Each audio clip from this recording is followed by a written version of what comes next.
नमस्कार, आपका स्वागत है। भगवान श्री कृष्ण ने भगवत गीता में एक सबसे बड़े पाप का वर्णन किया है। आज हम आपको उसी पाप के बारे में बताने जा रहे हैं। श्री कृष्ण कहते हैं, इस संसार में दो प्रकार के मनुष्य होते हैं। पहले वो है जो सदैव ही ईश्वर का नाम लेकर अच्छा काम करते हैं और पाप करने का मन में कोई विचार नहीं करते, और दूसरे वे होते हैं जो केवल पाप करने के बारे में सोचते हैं। उनके मन में पाप ही भरा हुआ होता है, चाहे उन्हें अच्छा काम करने के कितने ही अवसर मिल जाए, किंतु वह पाप ही करता है। उसे पाप करके ही आनंद मिलता है।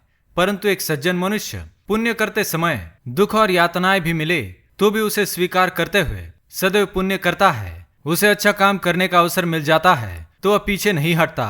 मनुष्य को उसके पाप एवं पुण्य कर्मों का फल इस जीवन में और दूसरे जन्मों में भी भुगतना पड़ता है। अगर कोई मनुष्य सैकड़ों पुण्य करने के बाद भी कोई बड़ा पाप कर जाता है तो उसके द्वारा किए गए पुण्य भी शून्य हो जाते हैं।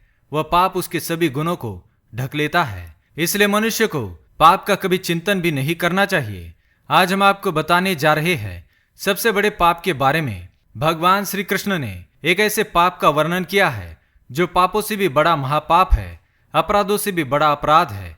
ऐसा पाप करने वाला मनुष्य इस मनुष्य जीवन में तो नरक की यातनाएं भोगता ही है, किंतु मृत्यु के पश्चात भी वह कई जन्मों तक इस पाप का दंड भुगतता है। इसलिए मनुष्य को जीवन में यदि अवसर मिले कि उसे अच्छा या बुरा काम करना है तो उसे केवल अच्छे काम का ही चुनाव करना चाहिए। लेकिन एक बुरा काम करने पर मनुष्य की आत्मा को दुख पहुंचता है, इसलिए बार बार बुरे काम करके अपनी आत्मा को दुख नहीं देना चाहिए। आइए जान लेते हैं ऐसा वह कौन सा पाप है जो सभी पापों में भयंकर है। भगवान श्री कृष्ण कहते हैं, इस संसार का सबसे बड़ा पाप है किसी स्त्री की इज्जत से खेलना। स्त्री के लिए उसकी इज्जत सर्वोपरि होती है, वह उसके प्राण होते हैं। इस समस्त संसार को चलाने वाली स्त्री ही है। स्त्री है तो ब्रह्मांड है।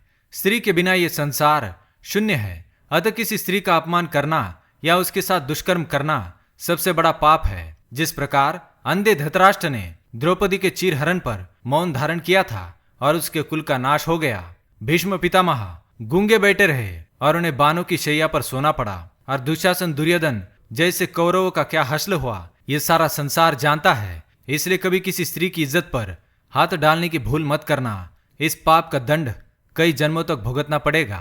तो दोस्तों, यह है वो सबसे बड़ा पाप जो भगवान श्री कृष्ण ने बताया है। आपके विचार से बड़ा पाप कौन सा है, हमें कमेंट में अवश्य बताएं। वीडियो पसंद आए तो लाइक करें, कमेंट में जय श्री कृष्ण अवश्य लिखें। धन्यवाद।